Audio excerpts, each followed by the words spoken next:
La Genèse, chapitre 35.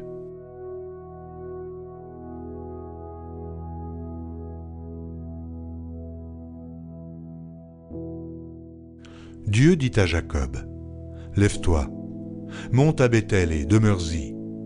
Là tu dresseras un autel au Dieu qui t'apparut lorsque tu fuyais Ésaü ton frère. » Jacob dit à sa maison et à tous ceux qui étaient avec lui, « ôtez les dieux étrangers qui sont au milieu de vous, purifiez-vous et changez de vêtements.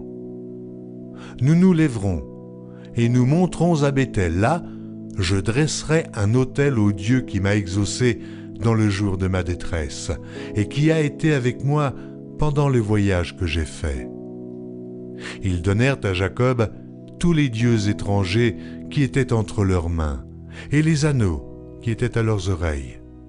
Jacob les enfouit sous le térébinthe qui est près de Sichem. Ensuite, ils partirent. La terreur de Dieu se répandit sur les villes qui les entouraient, et l'on ne poursuivit point les fils de Jacob. Jacob arriva, lui et tous ceux qui étaient avec lui, à Luz, qui est Béthel, dans le pays de Canaan. Il bâtit là un autel, et il appela ce lieu El-Béthel, car c'est là que Dieu s'était révélé à lui lorsqu'il fuyait son frère. Déborah, nourrice de Rebecca, mourut, et elle fut enterrée au-dessous de Béthel, sous le chêne auquel on a donné le nom de chêne des pleurs. Dieu apparut encore à Jacob après son retour de Padam-Aram, et il le bénit. Dieu lui dit, « Ton nom est Jacob. Tu ne seras plus appelé Jacob, mais ton nom sera Israël. » Et il lui donna le nom d'Israël.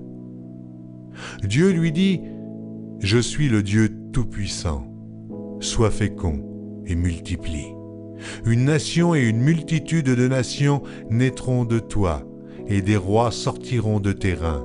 Je te donnerai le pays que j'ai donné à Abraham et à Isaac, et je donnerai ce pays à ta postérité après toi. » Dieu s'éleva au-dessus de lui, dans le lieu où il lui avait parlé.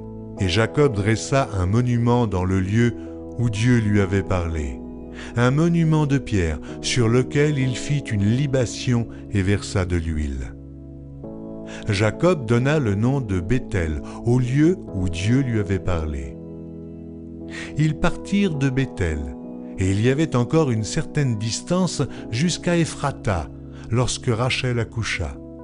Elle eut un accouchement pénible.